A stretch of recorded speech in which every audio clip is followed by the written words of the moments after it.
Welcome to the Wod Cast Podcast. We are about to start this episode. Friends of the show, I just want to talk to you about what's going on. First of all, this show is brought to you by Native. I don't know if you've tried Native, but it's the best deodorant I find out there. You want to get 20% off your first purchase, visit nativedeodorant.com and use the promo code WODCAST during checkout. Before you put your Native on, make sure you wash yourself with Dirty Bird Energy Soap.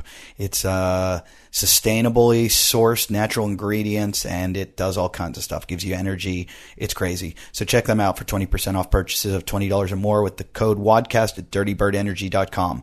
Now let me tell you about what's happening in this episode. The games are over. Hunter made the first cut. I was happy with that. If The Rock was second, he would have been doing a lot better. You know, that's just how the cookie crumbles. And I called him the day after, and I said, how do you feel? And he said, getting ready to work out for next year. So maybe he'll put a little more time and effort into it, and he can prove himself, because I think he showed something out there that he can play with the big boys. And all you guys out there that don't think he can, I have news for you. He will crush you. So what else is going on? I'm in New York City right now. I recorded a bunch of episodes while I was in where was I? I was in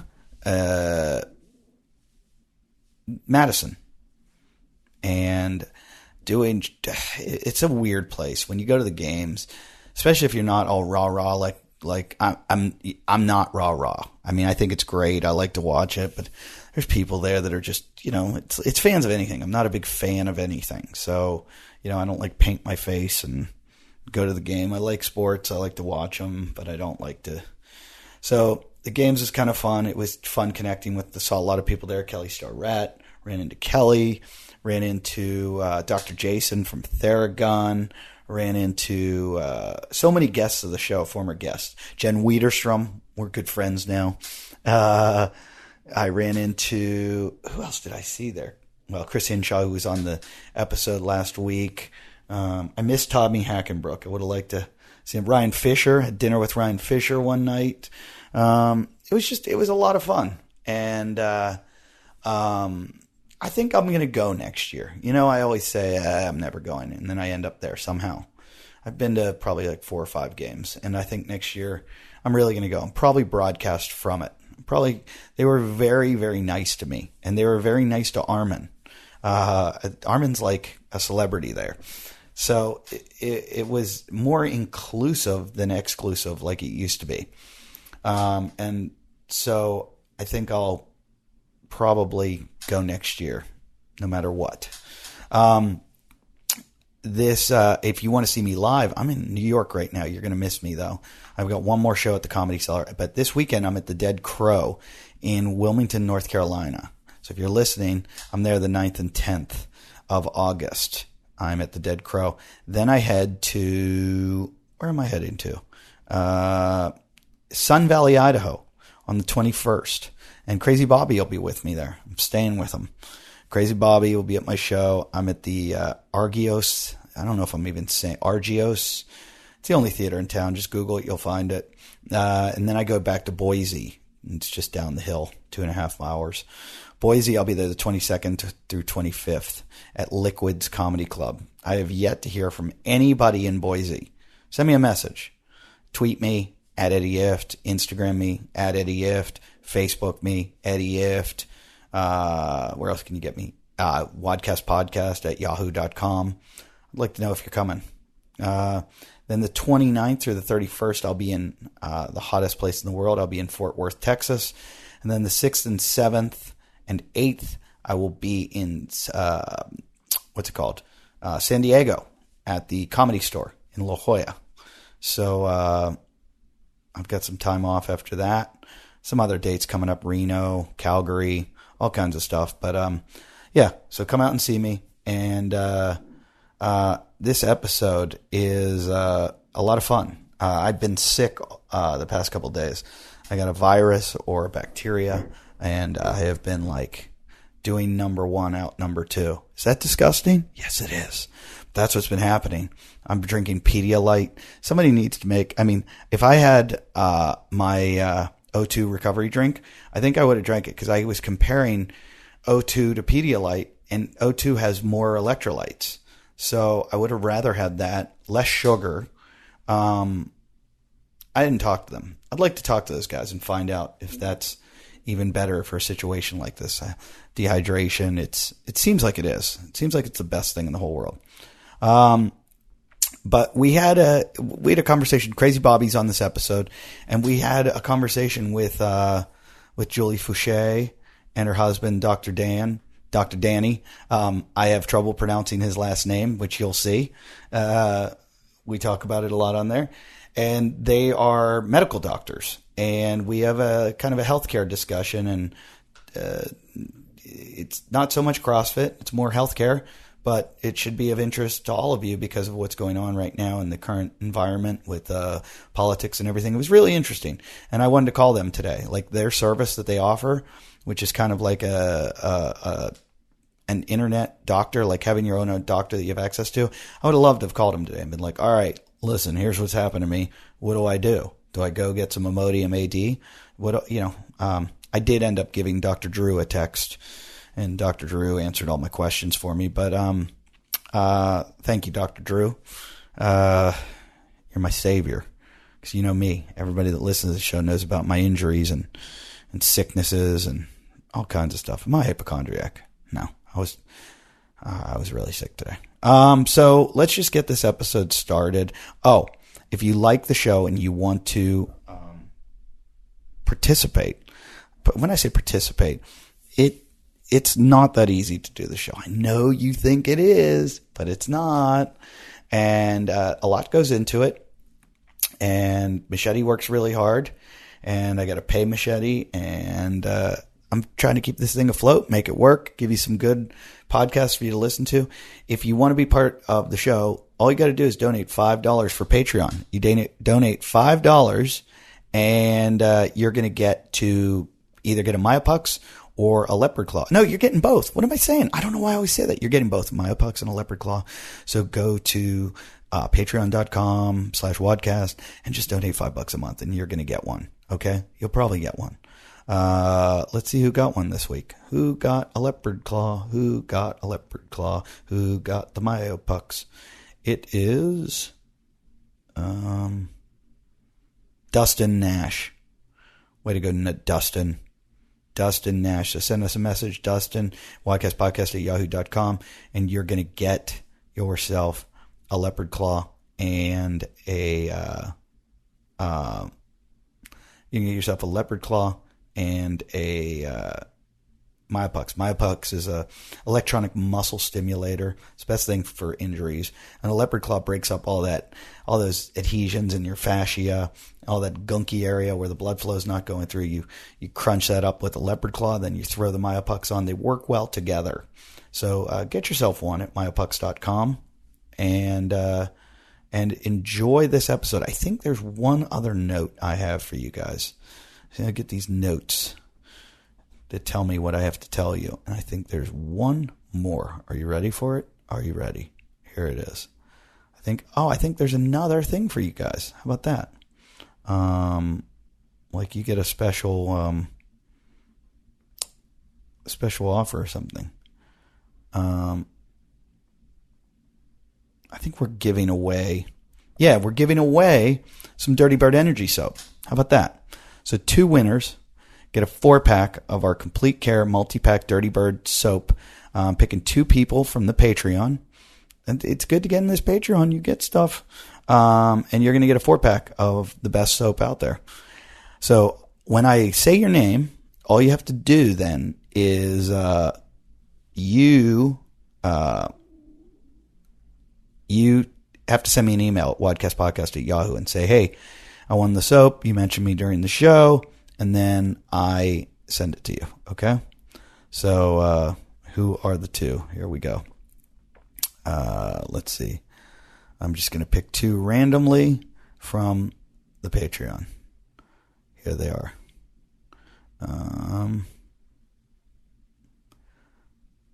Dustin Hawker. I love your name, Dustin Hawker, Halker, Dustin Hawker. You guys are getting, or you're getting a 4-pack. And who's the other one? How about this? Vaughn Smith. So send us an email at wodcastpodcast@yahoo.com and we'll ship those right out to you. Trust me, you're going to enjoy it. It's really good soap. And now let's start this episode.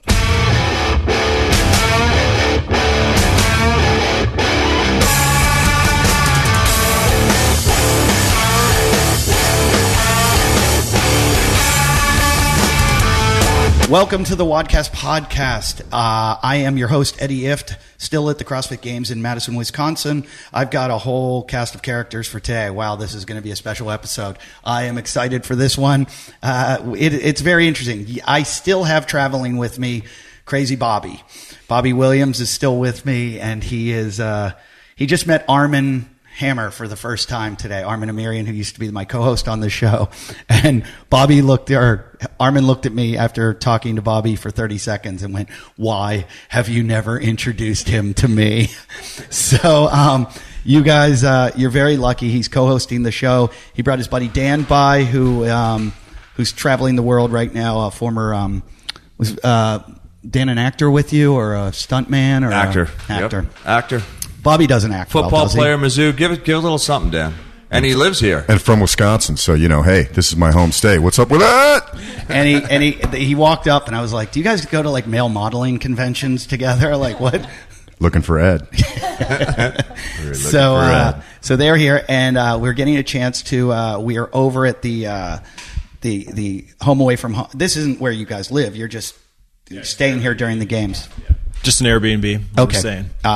So that voice you have right there, I asked him as I walked in, Dani from, is it Steady MD? Steady MD, which I ran across. You've probably seen it on the internet. Amazing idea, amazing company, amazing way of managing health that we should be moving towards in the future. And I don't like, there's so many times that I see a company and I don't want to feel like they paid for an ad on here. I just find it to be honestly, because it could sound like an infomercial that I'm doing, but I saw what you guys were doing, and I talked to someone that works for you for a while on the phone, and I was like, this is such an incredible idea, because I hate to say it on here, I butt heads with my general practitioner all the time. Sure. And I saw what you guys were doing. I was like, this is what I need. This is the most incredible thing ever. But Dani, your last name is the hardest to pronounce name. It is impossible. So my full name is Dani Urcuyo. Everyone just calls me Dr. Dani. So much easier. So I think you should be Dani U. Dani U? Well, Dani whatever. U. You're Curio? Did I say it right? Urcuyo. My dad still can't say it right, and we've been married for 4 years. So that voice you hear he avoids saying my last name, which is fine. It's a tough one. All you CrossFitters out there know that name. That is that voice. That's Julie Foucher, who has number 2 in the CrossFit Games in 2012, mm-hmm. and just did it while she was going to medical school. And it's a pretty easy thing. I could do that. Both of those things. Wasn't that bad. Wasn't that fun? So they're both up here together. Julie's in her last year of residency, right? Correct, yes. And you both went to medical school together? Yeah, both went to medical school and then same residency. And I was 2 years ahead of her. So I've been out for a year. Picking up the younger chicks. Well, she took some time off to compete in the games. I took an extra year off. So we actually met in undergrad, and then he was a year older, and then I took an extra year of med school. Where did you guys go to undergrad? University of Michigan. Oh, nice. Go Blue. Nice. My father-in-law played football there. Nice. Yeah. Dennis Franks played for U of M and then on to the Philadelphia Eagles. Very nice. And I go back there every year to play the Comedy Showcase in Ann Arbor. I love that little comedy club. And I keep trying to go back with my father-in-law so I can party with him in Ann Arbor. It's a great place. It is a great good place. town. Yeah. It is cold again. Cold. Yeah. Cold. Nice summers, but cold the majority of the rest of the year. It's kind of like here. Yeah. Are you both from Michigan? We are, yes. Okay. Yeah. Well, Dani's originally from Germany. Yeah. Okay. Yeah. So not originally from Michigan. So I was born. My dad works for the automotive industry. So he's an engineer, and then I grew up in Germany. Moved here when I was what part of Germany? 7, kind of southwest, near a city called Karlsruhe. The way you It's just a said really the small accent. town. What's it called? Yeah. Karlsruhe. You ever hear of Pittsburgh? I've heard of it. Yeah, that's the only place that I've been over there. Okay. Yeah. Great. I think maybe they're cousins. Yeah. They Who sound the knows? same. Maybe. Yeah. Yeah. No, it was great. I mean, then we moved over here because my dad got a job here in the States, moved to Detroit, then grew up there in Metro Detroit, then went to University of Michigan for undergrad, and then met Julie. Did you met in med school though? No, we met met in undergrad. Oh, Yeah. you did meet in Yeah. undergrad. Wow. Yeah. Wow, Yeah. that's We impressive. go way back. And Yeah. were you a CrossFitter also? I was. So I did. So I got into it because I was doing the 300 workout at our local, rec center thing, and then Right. one of the ROTC guys came up to me and introduced me to CrossFit and said, "Hey, why don't you try this?" So I tried it, loved it, and then I met Julie a few years later, and I introduced her actually how to we it. first met. We lived in What the year? same- What year is this? This is 2009. So we Yeah. first met because we lived in the same dorm, and we were watching some Grey's Anatomy actually in someone's dorm room. And he goes on the computer and pulls up CrossFit.com, and I'm like, "Oh, what is that? That looks really interesting." And that's how it all began. Yeah, That's hysterical. Yeah. so it was great. Did you know, not to put down any of your skills in CrossFit, because I don't know them, but I mean, we're talking to one of the best in the Yeah. world. Was there a point where she just started taking off? for sure. That you were like, Yeah, for sure. happening? Why did I introduce her to You were like, that? what? No, it was. So what happened was we kind of joined a local CrossFit affiliate around the same time. Was that Hyperfit? Hyperfit, yep. yeah, in Hyperfit Ann USA in Arbor. Ann Arbor, which With Doug unfortunately is no Chapman? more. Yep. Yeah. Correct. I saw his new Hyperfit in his garage backyard, and yeah. in the backyard. We where had he- many training sections there. Oh, as he well. he showed me where he drowned Andrea Egger or something out God. there in the lake. Lots of swimming sessions in the lake, that's Yeah. for sure. Yeah. So we started CrossFit around this, or at a CrossFit gym around the same time, and actually did the same training. And then, she has a much better genes. So We were doing the exact same the workout. exact same programming, and every week she would just get better and better, and I'd get better too, but not nearly to the extent that she would. And the rest is history. That might be a deal breaker for me. I'd go, I'm getting demolished by my Yeah. girlfriend every day. This is killing me. It's a different. Yeah, sometimes it's tough when you get out squatted by your wife. But it is what it that is. never happened. Well, overhead squat. Okay, maybe overhead squat. And what's your background again? Are you gymnastics? Yeah, I did Yeah. gymnastics. Well, that's why. Yeah. They've Well, got yeah, the- it's a huge advantage. Cheater! Yeah, I did gymnastics and track. Oh, well, you have the two of the three. Yeah, You've- I had the perfect Right. background, really. And then when I started college, I thought I would do triathlons because I was like, I need something to do. So I did a couple triathlons, so that gave me the longer endurance Oh, geez, you had everything. experience. So yeah, it was great. But you found triathlons to be boring? Yeah.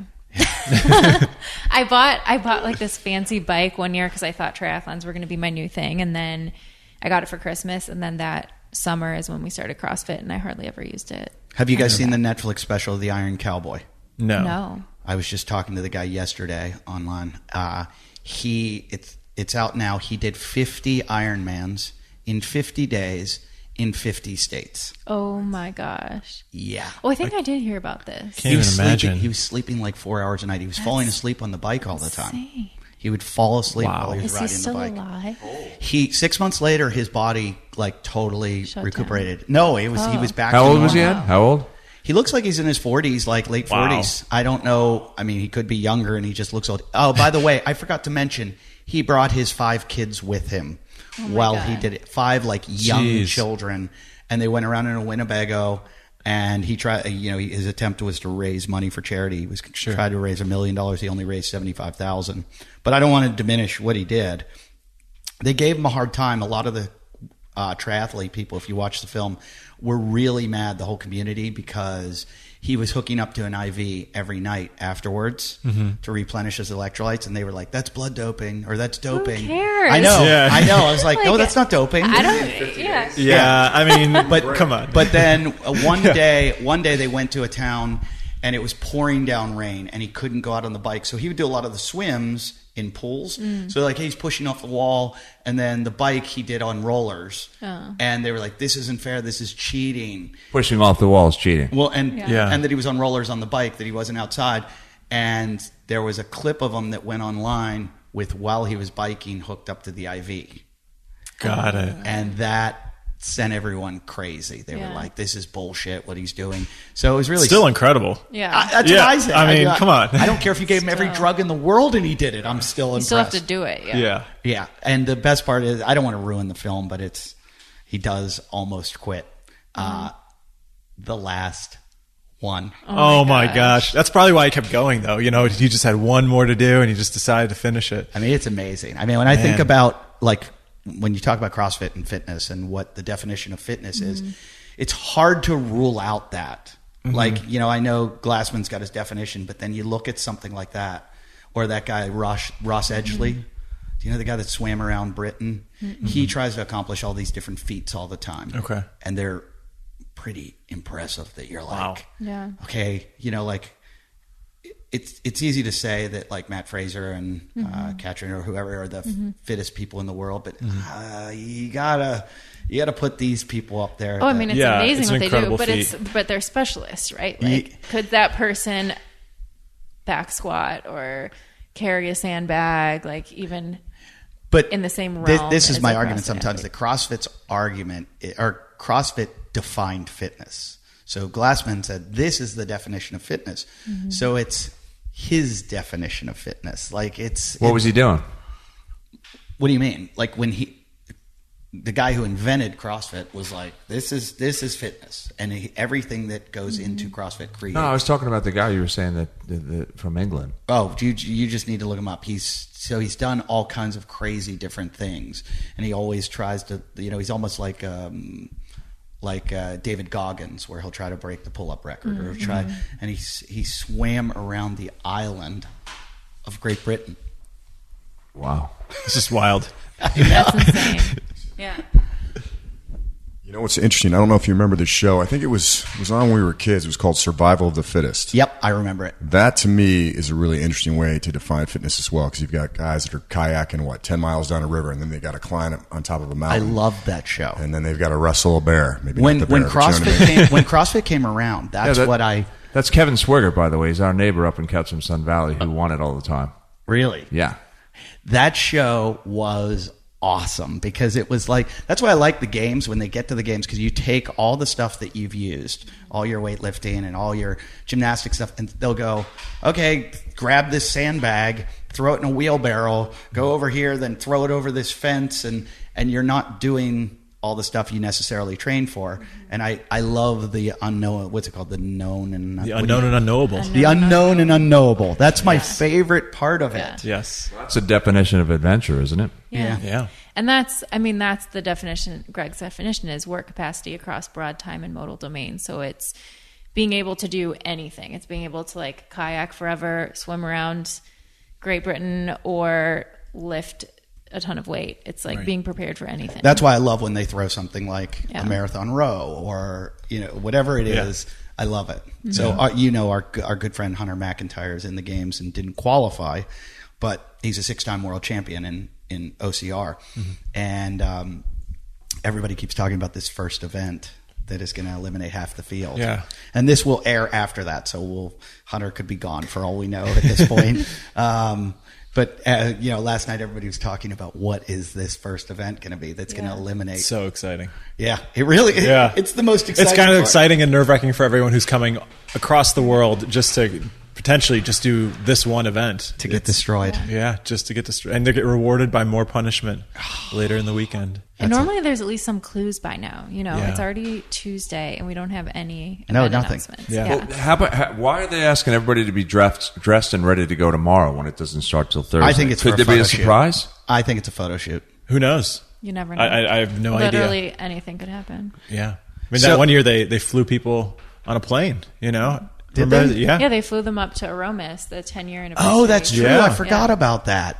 Yeah. So Oh, yeah. anything's You on the never know table. what they could do. Like they showed up and they just took They them to said the you have to airport. bring like your ID. Were bring you everything competing that need. year?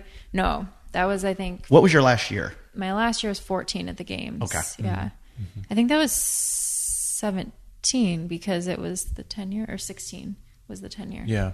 Yeah. So you guys are out here for what reason? Just to be spectators or work on the company or what? Just to spectate, to enjoy. This is kind of one of our vacations every single year. Yeah, our precious vacation day. Yes, That's hilarious. That's just enjoy it. Just be part of the community. It's like, as anyone who comes to the games for more than a couple of years, it's a time to meet up with people from all over the world. You form these wonderful friendships and relationships, and it's just a great time to meet back up. Yeah. Well, that's why I brought Bobby, because he works in health and wellness, and I was like, you're gonna. Yeah, I've never been. I was like, wait till you see. That'd yeah. be awesome. You're around a bunch of it's like a cult, like a good cult. It is. Yeah. It is. It's just all these crazy single mind. Everybody's thinking Super this- passionate, Yeah. hardworking people. Like yesterday, Chris.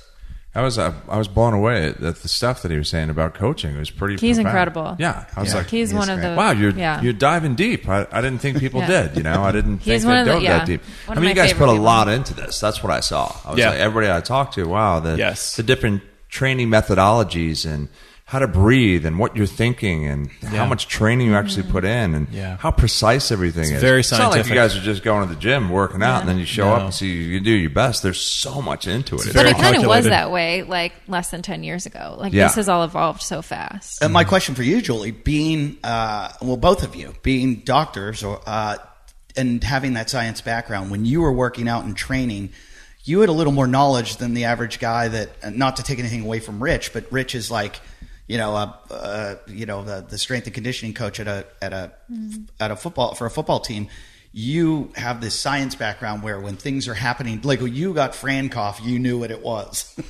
Whereas, I guess you could say that, but I don't know if it translates as much. Honestly, I think Rich, being in strength and conditioning, probably had more applicable knowledge than I Really? did from his schooling or from his training. I mean, I think we had more exposure to nutrition and the other aspects that go into your performance. But when it comes to the actual training part, The execution of it. I think also as an athlete, it's the same reason why doctors shouldn't be their own patients. Like if you're an athlete, you're focused on training from that perspective, and at least I wasn't really over analyzing it, like what's going on. you didn't. Physiologically. That's amazing. I didn't. Well, I think part of it was you having a fantastic coach too, that you completely trusted Right. with your programming, and that kept an eye on you to see if you were overtrained or if you could push a little bit Was more. that Doug Yes. Chapman? Yeah. Yeah. Did you work with Doug the whole time? I did. Okay. Yeah. Yeah.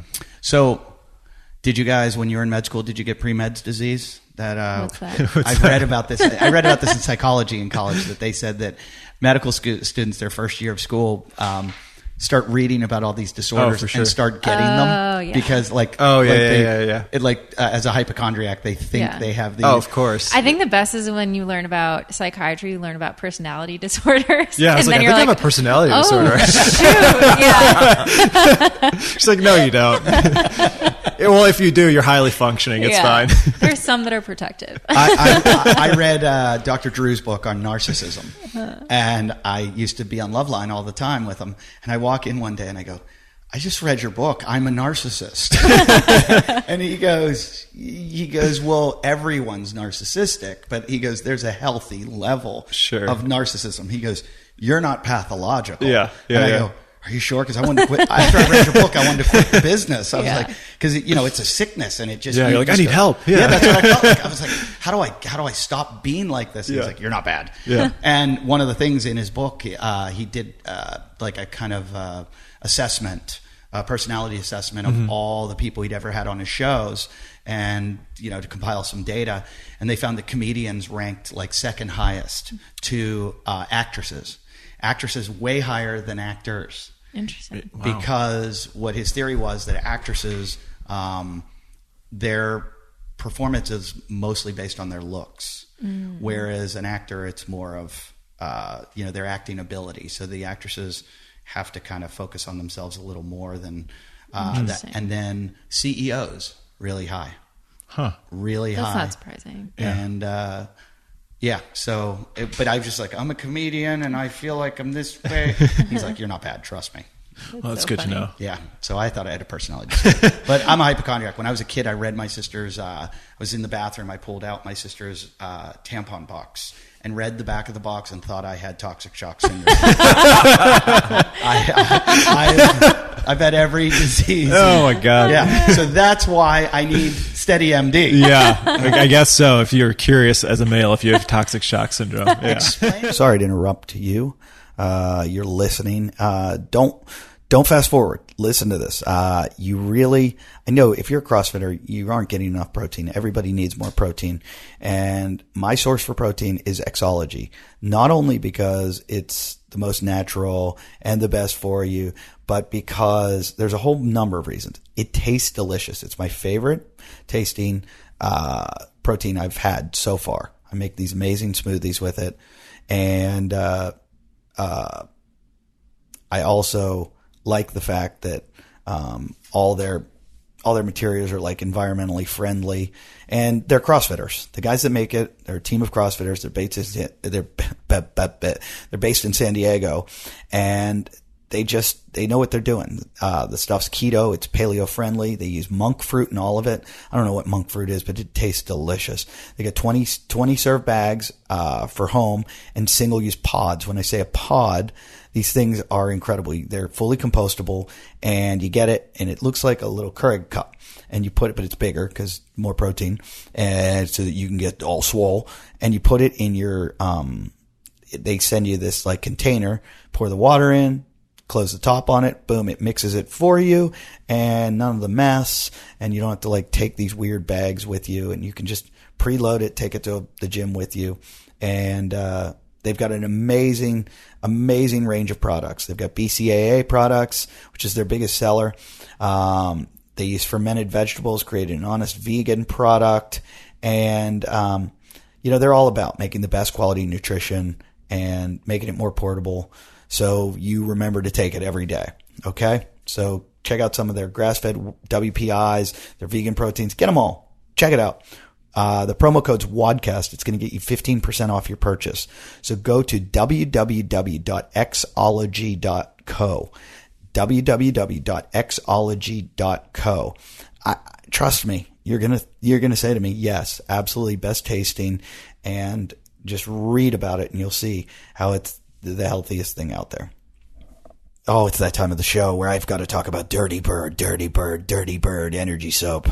Yes, Dirty Bird Energy Soap is my new favorite soap because they've set out to disrupt the bar soap industry, and I think that's what they've done. Studies have shown that your skin absorbs the majority of ingredients in your soap. I just told you that about deodorant, soap, all the stuff you're putting on your body, suntan lotion. Be careful, people. I just went to the dermatologist. You got to be really careful about what goes on your skin. So most importantly, what do you do every day? You use soap every day. Well, you should put really good soap on you. And the majority of ingredients in your soap should be really, really clean. And all of them. Check out Dirty Bird. They've got sustainably sourced natural ingredients, and it helps you be as productive as you can be. All right. So they've got so many different kinds. For me, it's impossible to choose the one I love the most. I like a lot the original energy bar, which features peppermint oil paired with caffeine. And that gives me a boost first thing in the morning. So like if I'm showering in the morning, that one's going on. But I also love the recovery bar. So like after the gym, I use that one, which uses arnica, eucalyptus, and rosemary. That helps me recover after a hard workout. Both are caffeinated, both are exfoliating, and both are amazing soaps. And then there's the decaffeinated Relax Bar, which features lavender and chamomile. So I do that one before I go to bed at night. When my wife yells at me because I'm stinky, and she goes, "Get in the shower before you go to bed." And I get the Relax Bar, and I take that, and it just helps me go to sleep. And there's also the Replenish Bar, which is awesome because it's so moisturizing. Every bar comes in a reusable watertight container, so you can take it with you when you travel, and you don't have to use crappy soap in hotels and at your friend's house. Take your soap with you. It should be number one on your packing list. So check out their reviews. You'll notice I am not the only one that loves this soap. All right. I am sticking with this product. I love this product, and, Dirty Bird Energy is the only soap that I use. So it's natural. Makes my skin feel awesome, and it's got a container. So if you listen to the show, they want to hook you up, all right? So all you got to do is they're going to give you a discount. Go to dirtybirdenergy.com. You're going to get 20% off with the code WODcast. How about that? 20% off with the code WODcast. Do it now, dirtybirdenergy.com. All right, I've talked about these guys before. I'm going to talk about them again because I've become so excited about them that I got a stick of it for like every one of my family members. And that's Native. Native deodorant is, I hate seeing people using bad stuff that's not healthy, stuff that's not good for them. And, there's some stuff out there that, you know it. It's not good for you. And when you're putting stuff on your body, your skin, again, it's got pores in it. Stuff goes right into your bloodstream. So you want to make sure that what you're putting on your skin, you're really, really careful about it. Well, Native deodorant not only smells good, keeps you from, I don't know how they keep you from sweating. It's in my opinion, it's the best thing I've ever used. My wife found it first. Then she told me about it. I started using it. And now everyone I know, I had to send some over to Australia to my friend Allie because she loved it so much when she was here in the States. It's incredible. Check out, all you've got to do is see how everybody else feels. They've got 7,000 5-star reviews. Okay, so it's formulated, this is important, without aluminum, parabens, and talc. None of those things are good for you. They don't put any of those in there. It's filled with all natural ingredients found in nature, such as coconut oil, that works as an antimicrobial, shea butter, that's your moisturizer and your emollient, and tapioca starch, which is what absorbs the wetness. They're made in USA, okay? And the ingredients are sourced from around the world thoughtfully. They don't test on animals. They got free shipping and returns. It's the best stuff out there. Trust me. And if you don't believe me, look into like aluminum. So, some deodorants have aluminum in them, and that may be linked to some serious health ramifications, including breast cancer and Alzheimer's. So Native's got none of that in it. All right. And although Native's priced at a little bit of a premium when compared to conventional deodorants, it's safe and effective.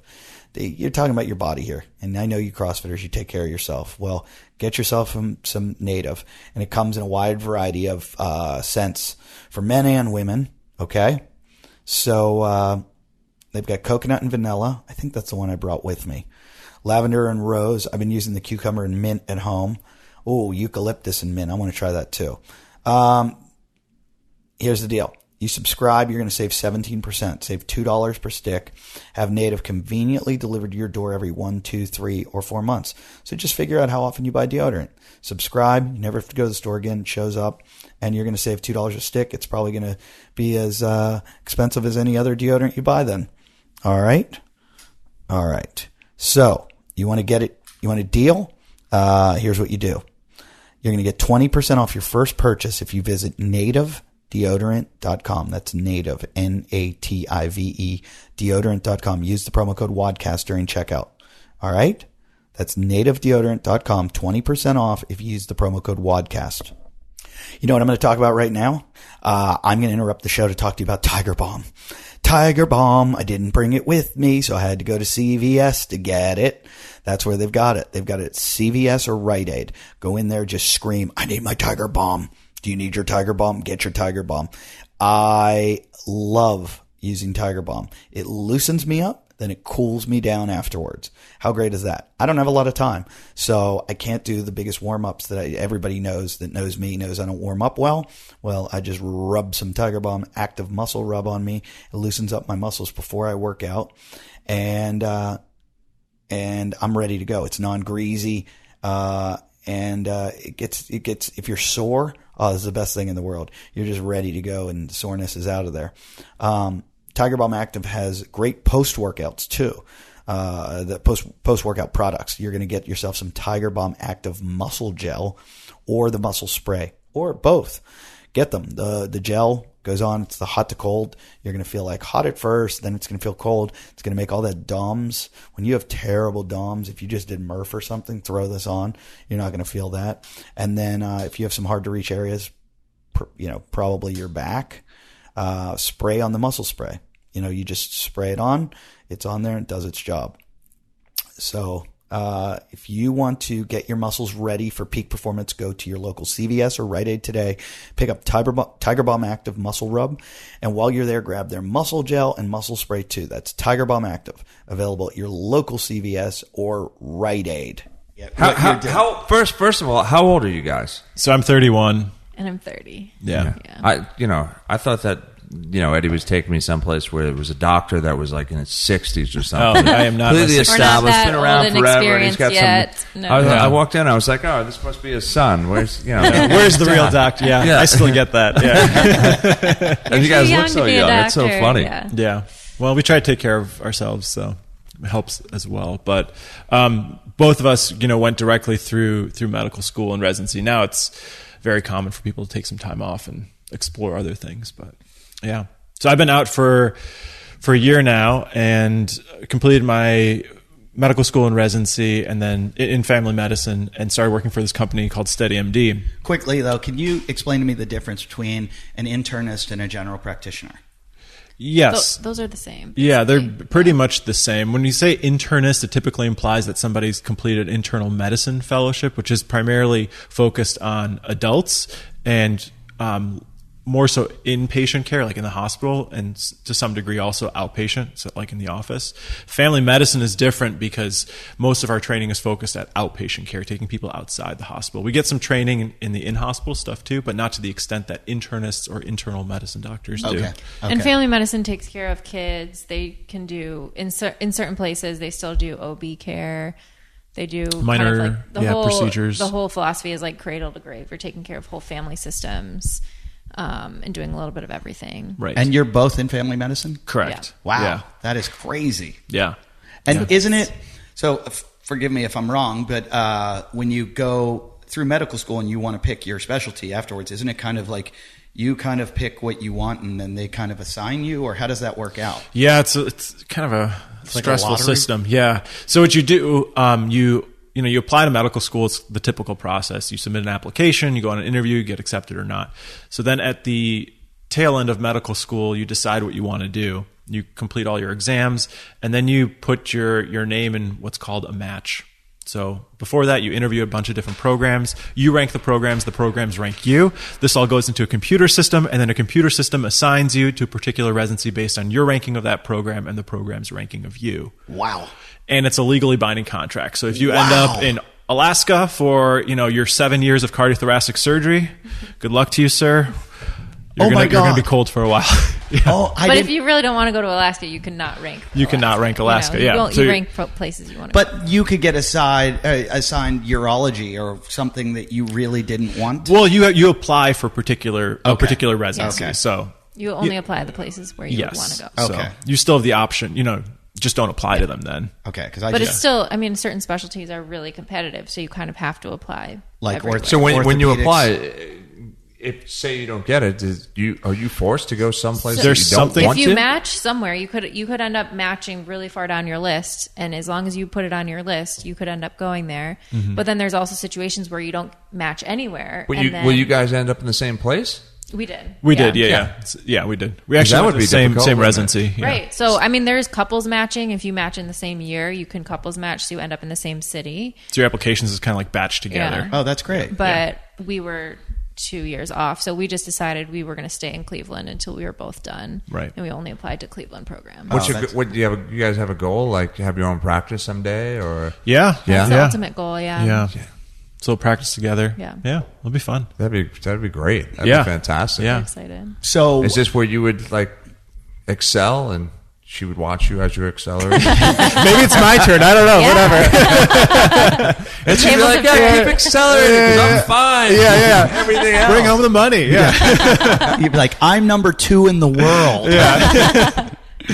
No, everyone has their own gifts. It's been really cool to see her like accomplish what she has. It's been really neat.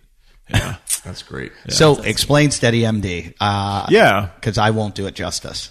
Yeah. So I think it's almost a new category of medicine. So to give you some background, traditionally you always had to go see a doctor in an office, or in a hospital setting or an ER or something like that to get the care that you need. And there was this other kind of side of things where you could call a physician, on your telephone if you were part of their practice, and ask them questions, or like an on-call doctor, if you will. But now with the advent of virtual medicine, you can do so much more beyond just a telephone call or a voice call. So SteadyMD really took that to heart And then also identified that what's really missing in primary care is relationships. So most primary care physicians have something like 2,500 patients. You know, I don't mean any ill will against them, but it's hard to know that many people, right?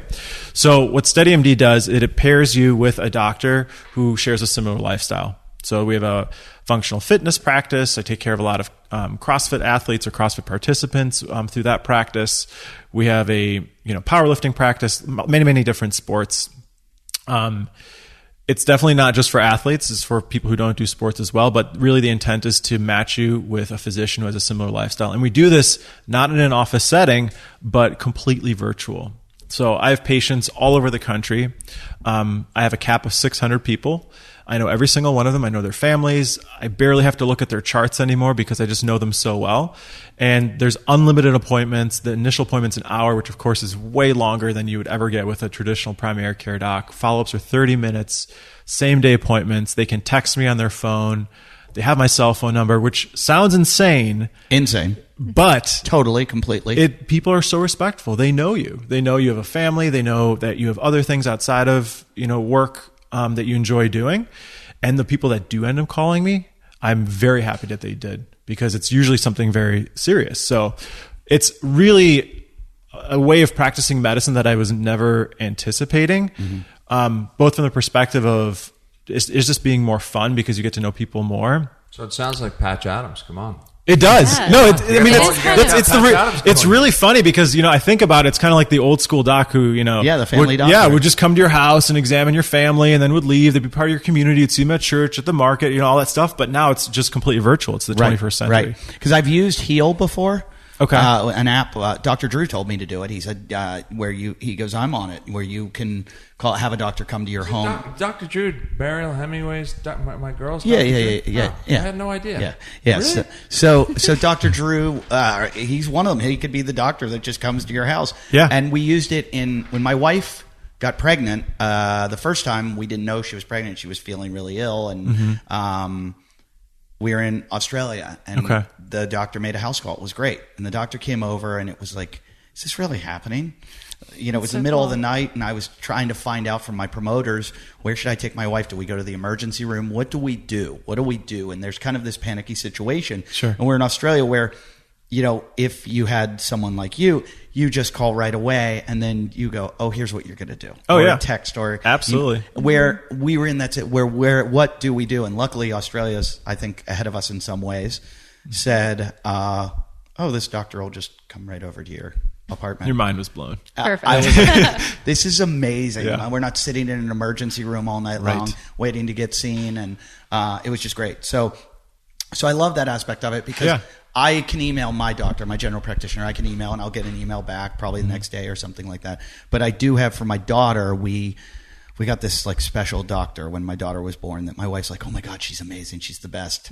And the reason I picked her is because we interviewed a whole bunch of doctors, and I said to them all, how do you feel about food? And almost every doctor said, you just got to get food into the baby, whatever you can get into them. You need them eating, whatever they like. And I was like, but what?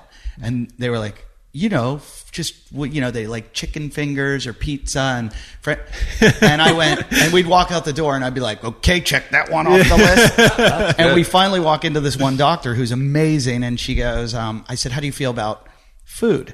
And she goes, well, I really, I'm not one to tell you how you should feed your child, but if it were up to me, your child would not be eating any processed food. And I said, sold. And I was like, and then we're walking out, and she said, and I don't prescribe antibiotics a lot. She goes, only if I really think there's an infection. And she said, music to my ears. Yeah. And she said, and if you need antibiotics, I have them here so that you can get them immediately, and you don't have to run over to a drugstore. And she said, and we're walking out, and she's got sunscreen there, and she goes, they like sell some stuff in the office, and I surf all the time, so I'm very particular about my sunscreen. There's one called Badger that has no nanoparticles, zinc oxide.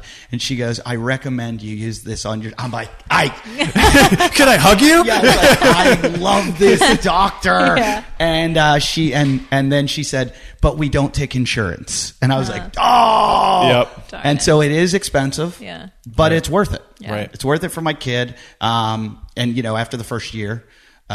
She only goes to her like 2 checkups a year Sure. or whatever she Yeah. needs. So it's not that much. Right. It's not that much Makes at a all. whole bunch of sense. And it's Are great. you guys looking for the cash business as well? But I'm sorry to interrupt Yeah. because I was getting somewhere. The great thing about her, we can contact her at any time. Yeah. Yes. And there's that, it's like she's a friend of our family. Exactly. Mm-hmm. And I just had a baby a few weeks ago, and she stopped in the hospital, like she's supposed to. She Sure. stopped in so many times, and it's a friend. Yeah. And part of your anything that we're family. worried about, we know she's got our back. Right. And it's not just And it's sad that that's something so special, right? You really hope that anyone can have that. And that's really what we're trying to accomplish, is to have that kind of relationship. Someone that really gets your whole life. That's part of your family, really. So the way that we do it, it's similar kind of to your previous experience. We do operate outside of insurance. It's $100 a month per person. But the beauty of that is that you can actually practice how you want to practice. You're not hindered by insurance. No one's telling you what to prescribe, what to check, what to document. Me being a physician, it's also greater from my perspective too, because you got less paperwork. You can actually spend time with people. It's a win-win. It's beautiful. Yeah. Unfortunately, we all know our healthcare system is super broken, but the way the insurance system works now, like if you're working for a system as a primary care doctor, you're only getting paid when patients are in the office. And so you're getting pushed constantly to see more and more patients. And so most primary care doctors are seeing upwards of 20 to 30 patients a day, which are those quick 15, 10-minute office visits where you really don't get to know your patient and you don't get to have these conversations where you can really help them make the right choices or make lifestyle changes. And so, unfortunately, to do the good type of medicine that we want to do at this point in time, you kind of have to go outside of insurance. Yeah, I find with my general practitioner that what it is I go in, I talk to her, and she's typing the whole time. Right. She's typing everything I tell her, and I hope she never listens to this. But then I'm sure she would much rather not be typing, but that's the only way she can survive. Right, and she's got to compile all of the stuff that I tell her, and then when I come back in, it's just she just looks at my sheet and goes, "Oh, how's the indigestion go?" And I'm like, "Oh, what?" Hello. Yeah, like what? And she's just going through the list, and it's like she doesn't know me. She knows this was what was recorded 6 months ago or This a is the year data. ago, Yep. and there's no relationship or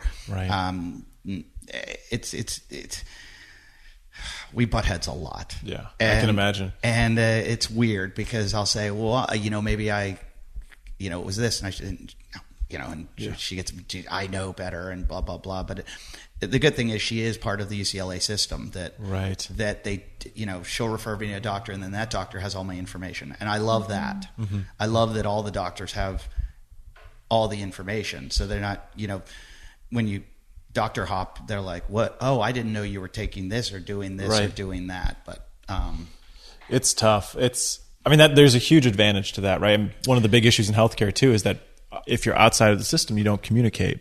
Doctors don't communicate that well. It's not because they don't want to. It's one, they don't have time, but two, they don't share the same electronic medical records. So yeah, being a part of one system is advantageous. So. But isn't there a medical information bureau where like all of the information is kept? Wouldn't that be amazing? Wouldn't that make a whole lot of sense?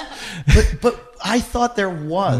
No, it doesn't. Literally so archaic. If you have a new patient who comes in and you want to get their medical records from wherever else they've been seen, they have to sign a release, and then you literally fax whatever hospital or office, and they fax you back all their paper records. And it takes weeks. And then you have the to fastest sort I've ever through gotten them. records was like 2 weeks or something like that. So if you have someone sitting in the office and you're like, geez, this person's really sick, I need these records. It's really hard to get them as an outpatient person. It's easier in the hospital, but as sitting in the office requesting records from another office, you're looking at least a couple weeks. It's God, crazy. that's terrible. And then it gets worse. Then you get their notes, which a majority of the time are hard to read too, because it's usually shorthand or the actual note is buried in 100 other pages that the hospital or the other office sent over. It's a nightmare. Yeah, that's awful. Medicine is in some ways one of the most archaic industries, I think. Yeah. Like we still use crazy. pagers. We use pagers. We use fax. We use, it's insane. A few years ago from Murph, I got Bell's palsy. Oh no.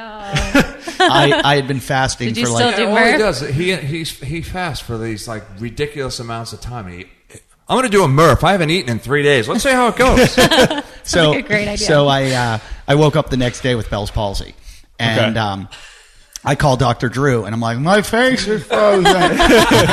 And I'm explaining it to him, and he goes, I'm like, am I having a stroke? What's happening? And it was like having your system, and this is what I like. And he's just my friend, and he's an hour and 15 minutes without traffic away from me in LA. Got it. And he goes, I'm not your doctor. I know what this is. He goes, I know you have Bell's palsy right now. And he said, I could I could write you a prescription for an antiviral and a steroid. He goes, but he's like, I can't do that. He goes, if you want to drive over, he goes, but I really want you to get there quickly. He goes, why don't you go down to urgent care and tell them you talked to a doctor that thinks, he's like, I can't do this because of all the laws and everything. But Isn't that crazy? I know what's going on. And, so I went down, and sure enough, that's exactly, they ended up, the urgent care sent me to the hospital. They said, we think you're having a stroke. Yeah. I went to the hospital, and I called Dr. Drew, and he's like, they say, I told you what was happening. Yeah. He's like, I knew exactly what it was. The world we practice in, where everyone's kind of practicing defensive medicine. And in some ways it's good. I mean, you don't want to miss someone having a stroke for sure. Right. But in a lot of ways it's like, well, I think it's also what you describe is also a symptom of the way another aspect of medicine is being rushed. So, for example, that provider that saw you in urgent care maybe had more time to do more testing, more detailed physical exam. They could probably tell, to some degree if something else was going on, you know. But a lot of the times things are rushed in urgent care and other office settings where you can't take the time to do an in-depth discussion and physical exam. So you do end up getting referred or getting more testing. And that's but this was the big argument when people used to argue about socialized medicine all the time. And they said, oh my God, there's lines and they only get to see you for 5 minutes or what. I'm in our system that's not socialized by any means. And I feel like just as bad. Same thing. Yeah. Bad. I've gone to hospitals in France. I broke my ankle in France. I got laryngitis in England. I got my ears wouldn't pop in Amsterdam, and I think I got gonorrhea or something in Australia. I forget what it was. Eddie's not There's got to be a story there. You're the perfect patient for the two of you. You'll be busy for the rest of your life. Exactly. Like, don't give them your phone number. Every week. So, hey, man, what's up? It hurts when I do this. Yeah, exactly. Don't do that. Amazing. You're fixed. But I had good experiences in all these places, all these countries where people say it's terrible. I had in and out, and people paid attention to me, and especially Australia. I found Australia's healthcare system to be, and they have the public-private. Like you pay for public, if you want extra, you get private. Right, and that's kind of what I feel like I'm doing right now. Mm-hmm. I'm paying for public, paying for it, so it's not free. Yeah. But then on top of that, I've got to pay more for my daughter's special. So I don't know. I think we're a little bit. It's really messed up. Yeah. It's got to. And I mean, the model that StudyMD is based on is this model called direct primary care, and it was based on it's this membership model. And if you think about like the way insurance works, insurance in any other area of life, like if you think about your car insurance, it's really there for when bad things happen that you're not expecting, right? Like if you get in a car accident or something happens, but you don't, like your car insurance doesn't pay for you to get your windshield wipers changed or oil change or any of that like maintenance to prevent, your car from burning out. Mm-hmm. So in medicine, somehow the insurance has gotten, it's supposed to cover everything. It's supposed to cover the prevention. It's supposed to cover the catastrophic things that happen that are unexpected, that are very expensive. But and they're all connected because obviously if you do the prevention things, hopefully you're not going to get chronic disease and you're going to save healthcare costs on the other end. But unfortunately, it's making it super expensive. Insurance is super expensive when now a lot of people are saying, hey, I'll just pay a membership fee and have a good relationship with my doctor and bypass all of that for preventive and health kind of focus, and then have a different insurance plan that will cover the catastrophic things that happen. Yeah, preventative in health is 1,000% the future. Oh yeah. I mean that's well, it almost has to be if we're going to keep this country afloat with how much healthcare costs. If we're going to keep accelerating. Yeah. You guys study like any Ayurvedic stuff? You ever look at Weston Price's work? You ever look at these things? Yeah. So I'll kind of tell you my journey. So I went through medical school and thought I wanted to be, a surgeon. I was really fascinated with transplant surgery, and then saw that a lot of the stuff that people were suffering from in the hospital, and could have been prevented, right? And then, you know, I got into family medicine because I took this trip to Nicaragua, where my dad's from, and saw that people there were suffering from the exact same thing. So I got really passionate about preventing things rather than just, you know, treating it with a medication. And then coming back, I saw, gosh, even here in medical school, I'm not learning how to actually prevent this stuff. I'm just learning how to prescribe procedures and medications. They call it the practice of medicine. Yeah, which is insane. So then I got more involved in a discipline, or not really a discipline, a way of thinking. It's called functional medicine. And if you've heard about it, for those that haven't heard about it, it's the premise is that you're trying to look at human beings as a holistic individual, that you're looking at organ systems not as isolated systems, but as something that all the systems interact together. And when I describe it like that, really any doctor should perceive that as good medicine. But there are some people that are critical of it. Right, right. There are some people that are critical of it. Something that sets also functional medicine apart is that it really uses whatever works. It doesn't matter if it's conventional, if it's alternative, if it's Ayurvedic, it doesn't matter. If it works, that's what we're going to do. And if it really tries to treat the person as a system as a whole, that's what we're going to do. And I got involved in that. And that's actually one of the ways that I practice now is combining the best of, you know, conventional and other, I would say, which happens just to be called functional medicine, or really just good medicine. And that's something that's not really taught in medical school. It's changing for sure. And we were both kind of on some committees to help that come about, but it's really slow, just like anything else. Funny, I even picked my vet, because my vet was like functional medicine with my animals. He said, look, my first thing, he goes, I'm going to try to cure this holistically. Right. And if it doesn't work, then we got to do whatever we can to help. Exactly. But why should we immediately think surgery or think, you know, this drug that could give them side effects or give them other problems? Let's try changing the diet first. Or let's try, you know, some kind of probiotic or something. And I think most people can get on board with that. Like the main focus of functional medicine is trying to address the root cause of the problem. So rather than just saying you have these symptoms and we're going to put a Band-Aid on them, let's address what the root cause is. And you want to start with using this sort of therapeutic order of, let's start with the least risky, least invasive things first, which are like lifestyle, nutrition. Then if you need to use like alternative herbal therapies or whatever it is, and then if you need to use drugs or surgeries or whatever. But I don't want to persuade anyone from getting surgeries or anything when they might need it. But I did get an MRI on my shoulder at one point, and I had two doctors tell me that I needed shoulder surgery, that I had a torn rotator. And then I went and worked with Kelly Starrett a little bit on it, and he gave me some exercises to do. And guess what? My shoulder's been fine for years. Amazing. And awesome. And I never had surgery. What? How did that happen? Right.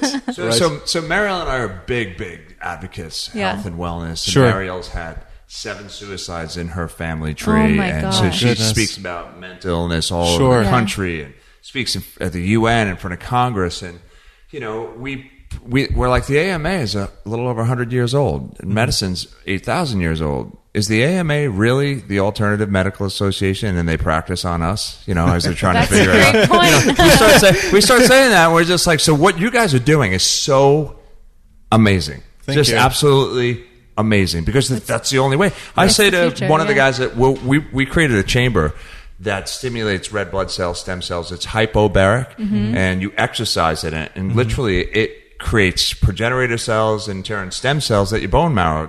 I'll show you guys a picture of it. I'm working with the Extreme Human Performance Lab at Mayo Clinic. Oh, interesting. Cool. And, you know, I say to some of the doctors I talk to, I'm like, did you go to school, head of your class in cardio and pulmonary? I go, did you study heart disease? Yeah, I guess you could say that. So do you know anything about heart health? Because I've been studying that for like 50 years. Do you know anything about heart health? The preventative, they don't look at it. What you guys are doing is you are taking your backgrounds, your athletic backgrounds, and more, your lifestyle, and you're turning it into what it's supposed to be. Right. I mean, this is the future. I mean, people are going to, like the insurance companies I'm talking to, they want you to get into the stratosphere machine for preventative.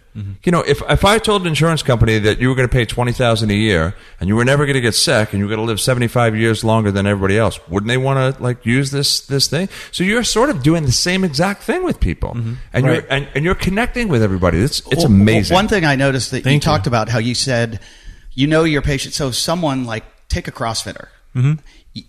That's kind of one of my things where if I go into my doctor and tell her what I've been doing, she'll be like, you're batshit crazy. Like, why would you go out there and do that to your body where you are able to, or the doctor that's, say, involved in CrossFit or powerlifting or whatever, they're going to go, okay, I understand this. And I now understand what you're doing and why you're doing this. Yep. And so we're going to work towards this. So you might have a really high body mass index, but it doesn't mean you have fat. Right. Or that you're having heart problems. Yeah. You might have, re-injuring this thing, but we know why you're injuring it because you're probably doing this kind of exercise. So we're going to have to figure something else out to stop that. So it's more of like, there's just so many more.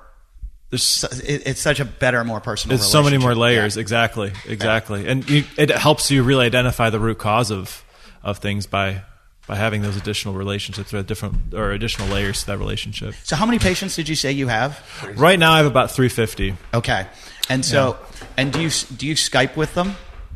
I do. So we have a virtual platform that we use to connect with people through video, and then we also have an app that's HIPAA compliant, encrypted, all that stuff that they can text me back. So let's say I called you and I was like, "Hey, my face is frozen."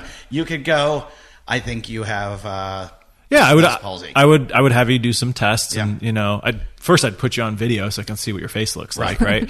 That would be the first step, and then we would have a conversation and we'd figure it out. And then at what point? What do you do then? Do you make an assessment and say, "Oh, I think we should do this prescription," and then you can send me and I go down to the drugstore. Put in my system and my electronic medical record from wherever I am, pretty much in the world. And then I send the prescription over, and then you go pick it up. Same thing. So could Dr. Drew have done that if he? Oh yeah, if he was part of SteadyMD. Yeah, for sure. But it's amazing. It's hard to do that unless you've already established like a doctor-patient relationship to write a prescription for something. Yeah. So now so I could have him, who if he was part of it, being an hour and 15 minutes away from me, he could be my doctor.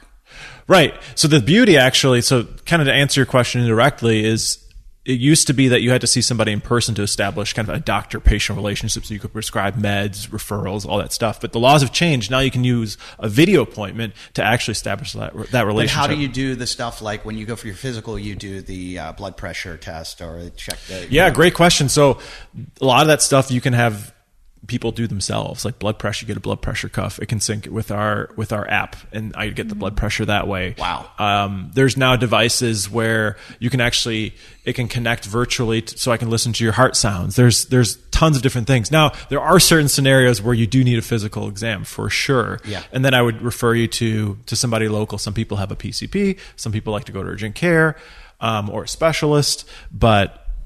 It's really amazing what you can do just by listening and having them do a few basic physical exam maneuvers on themselves. And you can really, I think, majority of the time, really avoid an in-person visit. Wow. So it ends up just being, way cheaper and way more convenient too. Do you feel like in doing this so far, do you feel like you've missed stuff that you're like, oh, shit, I missed that because there wasn't that personal... they weren't sitting down in front of me. Like somebody go, hey, I got this mole that I think could be cancerous. And I don't think so because, if you're ever uncomfortable with it or you need more data, you can always send them to see. I send people to see a specialist all the time or have them see their PCP.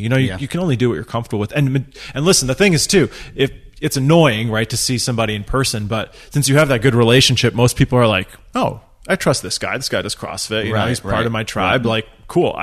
Sure. I'll go see this person. He probably is just as concerned as I am. So they don't mind. Because a lot of insurance companies have that already where they'll have like a physician's assistant or a nurse or something that you can call a hotline and talk to them. But the problem is, are they answering? Well, do they know you? The accountability and, I just drank 14 beers and I got diarrhea. What should I do? And they're like,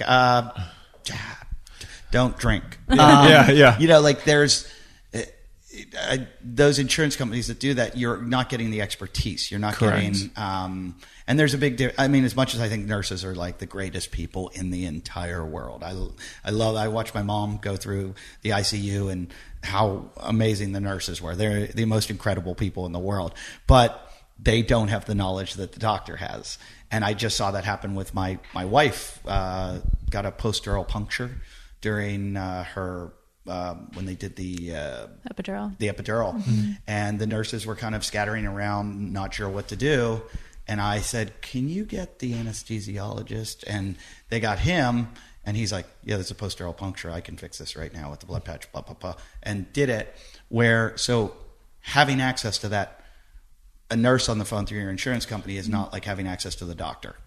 Yeah, I think it's a different skill set to say that, I'm sure there's nurses that know much more than physicians and, in certain areas, in certain situations. But I think what we get trained to do as physicians is to think about, really highly complex problems and then try to risk stratify or try to, weigh and measure different probabilities that I don't think you get as much experience in nursing training. That's what I think really separates a physician from a different level provider. It's more about the diagnosis. It's more about the diagnosis, being able to weigh the probabilities of different diagnoses and then making a judgment call with the best knowledge that you have. But it's true. In some ways, I'm jealous of nurses because they get to really develop better relationships. Right, exactly. Because they get to spend so much more time. It's so and they're nice, there for those like really difficult moments. So I envied the nurses when I was doing my hospital rotations, because you're like, I have to go to this next patient. You're like, you get to hang out with Mr. Smith. And, When we left the hospital after my mom got better, I went back and thanked every single nurse. I was like, you guys are the greatest people in the world. And I was like, you had to deal with, my whole family was there asking 7,000 questions. And it was awesome. And I said, I'm so sorry, because I have like a bunch of type A sisters who are all like executives at lawyers, and I said, I can't believe what my family put you through. And they were like, I did the same thing. They're like, you have to be your own advocate, and you've got to really, know what you're doing in there. For sure. Some people just go, whatever the doctor wants or whatever. And you can and the nurses go, I would do exactly what you did. Would you guys say that you're the way it sounds, it's like you're helping people become what they are, self-healing, self-sufficient, self-sustaining, in a sense, by teaching them? You're actually teaching them. It's interesting. This relationship thing is that. That's what I see. Exactly. It's funny that you bring that up. Julie and I have been talking a lot about that. It's, there's an amazing innate ability for your body to heal itself. And when you give it the things that it needs, it really can do really remarkable things. And there's just so much data behind that. For example, the most well-known is stuff around placebo, right? So it's the one I want to bring up every time. Well, wait a minute. I talk about 17% of those guys. Can we figure out what they why are they getting better? And I love that. I love that you bring that up. There is a really powerful therapeutic effect when you look at meaning, the meaning of participating in the healing ritual, just seeing a doctor, having the exam, being listened to, that in itself can sometimes be more therapeutic than any medicine you could ever give. So it's a lot of mind body. There is a lot to that. When I got the Bell's palsy and they said take the antiviral and the steroid, I was like, oh God, I don't want to take either of these things. I'm not so sure, especially the steroid. I don't like taking a steroid. And I looked at the efficacy of both of them, against the placebo, and it was like not that much higher. Right. That I was like, is this 6%, 6 points better that I'm getting from the drug? Should I really? I wanted to have that, and I had the conversation with my doctor. I said, look, if I don't take it, it looks like I'm going to get better anyway. Right. And the doctor was like, yeah, take the drug. And I was like, well, but it just. But there's also so much in that's completely subconscious just by taking a drug, even regardless of what it is. So even if you were taking a sugar pill, because in our culture, taking a medicine is something that you do when you're sick and it makes you get better. And it's not something that you can think about. It's completely happening in your it's like the common cold, right? Exactly. Hundreds of millions spent on NyQuil. Right. You really think the NyQuil's curing you? No. Your body's doing it. We don't wake up in the morning and go, hey, Bobby's sick. Let's kill him off. It's like, hey, he's sick. Let's get the guys going. We got to send the troops up here. Yeah. Down here. Exactly. It's amazing. So it's just amazing. It really but the is. fact that you guys are that open and tapping into this is insane. I never thought that this would exist. I think it's testament to our generation of doctors, because we kind of grew up in a system where we saw that everything was broken, I think. And it's just it's just nothing is working. You know, people are getting sicker and sicker, and we're increasing our healthcare expenditure. We're doing more procedures, giving more meds, and it's going the exact opposite direction. Like, it doesn't take a genius to say that this is completely effed up, you know? And people want it, like the patients. Yeah. So do you guys know that see Rockefeller and Carnegie got together and spent $100 million back in the early 1900s, closed all holistic colleges, got rid of all holistic medicine, and created the AMA, isolated petroleum-based pills that treat symptoms? Way to go, guys. Still doing it today. I'm gonna Google that one, Bobby. Yeah. Look it up. That's interesting. Insane. Look it up. It'll blow your mind. You'll be like, what? Yeah.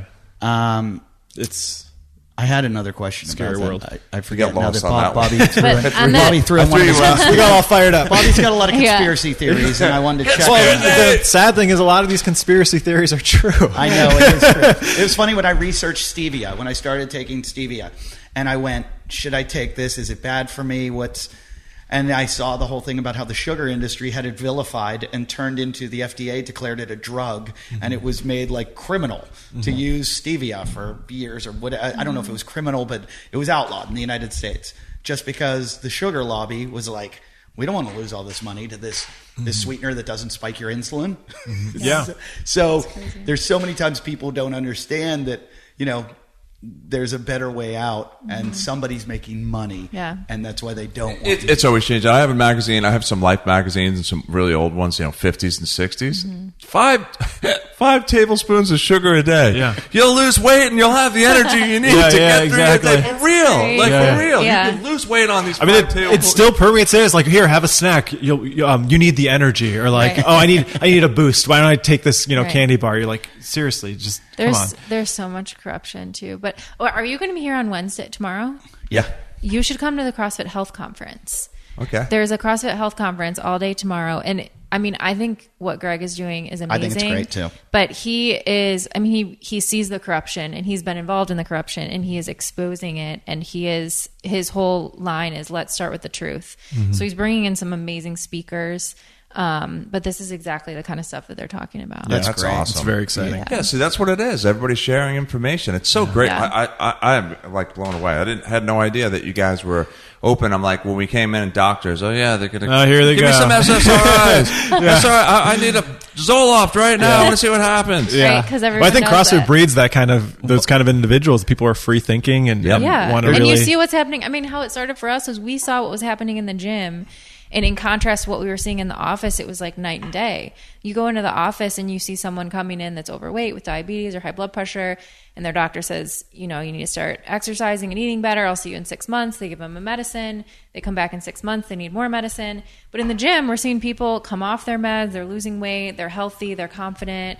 And it's like you realize that health is not created in a doctor's office. It's created in your lifestyle. And so communities. that's what really got us so interested in looking at all I watched this. my mom in the hospital when she was recovering, and she had a problem with inflammation, and every day they would bring her food in, and it would be Jell-O and a muffin and applesauce, and I mean it was a plate full of sugar. Yeah. Every single day. Hospital food is the worst. And It I is. went, how is this still going on in 2018? Yeah. That Oh, my they're gosh. shoveling sugar. You should see, and you should, if you ever have the opportunity, go into the hospital and see what kind of diets we prescribe for diabetics too. It's just the same garbage with just artificial sugar.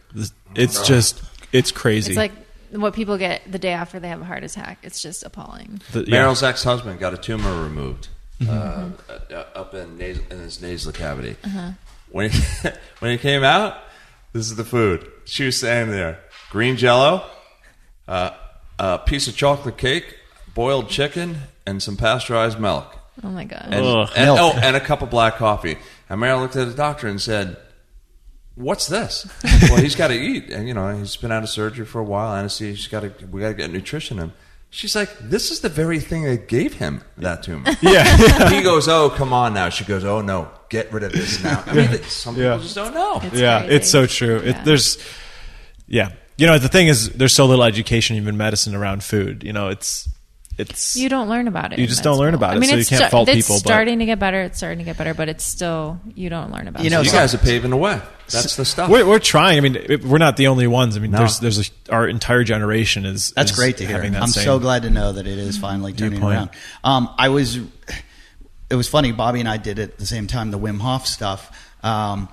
Dani did that for a little bit. It was interesting when he came around and was able to, they ran tests on him and had these the medical journals did studies, and it kind of died off of talking about that. But I think that's a little bit of like understanding the difference when you were talking about placebo effect and the whole concept. He was able to establish some kind of concept of that your brain does have a power of controlling a lot of things that are going on in your body in the healing process. And it kind of dipped off, like people, I don't see him very much or hear about it because everybody has created their own system or whatever it is. But the whole concept of breathing, I've talked to Brian McKenzie a ton about the breathing, the nasal breathing and control. I am you can probably tell, a very type A personality and on edge and redlining all the time. And I, got myself into a lot of trouble from doing that. I'm on stage every night talking forever. And when I got Bell's palsy and everything, I talked to all these guys, and Kelly was like, you need to calm the fuck down. He was like, you're going to be like Bob Harper. You're going to have a heart attack. And I said, but I work out, I eat well. He goes, doesn't matter. So did Bob. He's like, you're stressed. He's like, your breathing's fucked up. You're this. And he goes, when you're in fight or flight all the time, you're redlining. And I was like, I'm not in fight or flight. And then one day I'm wearing my Whoop. And I'm on stage, and I get off stage, and I hear, bloop, and I look at my phone. It goes, activity detected. And I look, my heart rate spiked to 150 while I'm on stage doing my show, and just stays at this level. Then it dipped, then it went back up, and I was like, oh my God, I am.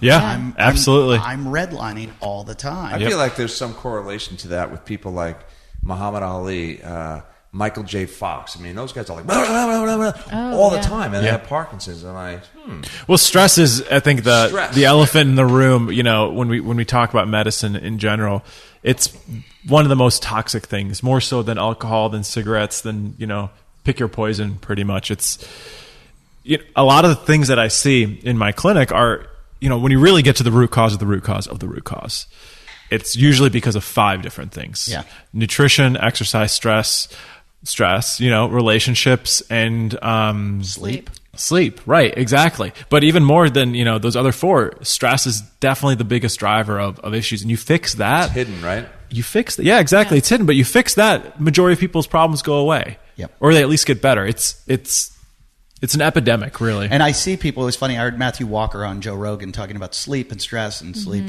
And all these people he was talking about who say, oh, I work 80 hours a week or whatever. And I don't have time. And he was like, well, you're being inefficient then, because the guy that's working 30 hours a week is being more productive than you. And so when employers are hiring people or trying to make people work this long, they're going to end up spending more on their health insurance.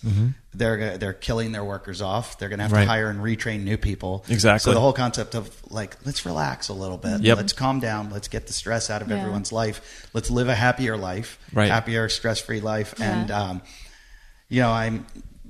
I just hope everybody's getting on board with this. And it's a fine line too, because in some ways stress is good and you can't avoid stress. But you can't live there all the time. So you just have to have ways that you can get your body into that parasympathetic mode to counteract it. But most people don't know how to do that, or they don't. Well, it's not in our culture, right? No. No one ever I'll sleep when I'm dead. I got to get that promotion. I got to do this thing. Like coffee all day long. Yeah, exactly. FOMO. How about meditation? Exactly. Right? Exactly. We all, and that's happened. That's happened with the internet too, where everybody thinks they go on Instagram and they go, everybody's doing such cool shit. I got to do cool shit all the time, and I'm missing out. Right. Yeah, that social platforms are really rough. Huge. And then that's what people are doing in their downtime, is scrolling through their phones, and that's just adding more of the stress. I don't know. Do you know Kenny Kane from CrossFit LA? Kenny's great. And Kenny just had a posting. He did a big post, and he said, "Blackout." He said, I should post it on our page too, so I will, because he sent it to me. I have a bunch on my phone. It's amazing. Together. So after reading all these things and going to all these different seminars and seeing all these people speak about social media, he said, I'm in the business of health. My gym, I'm supposed to promote health.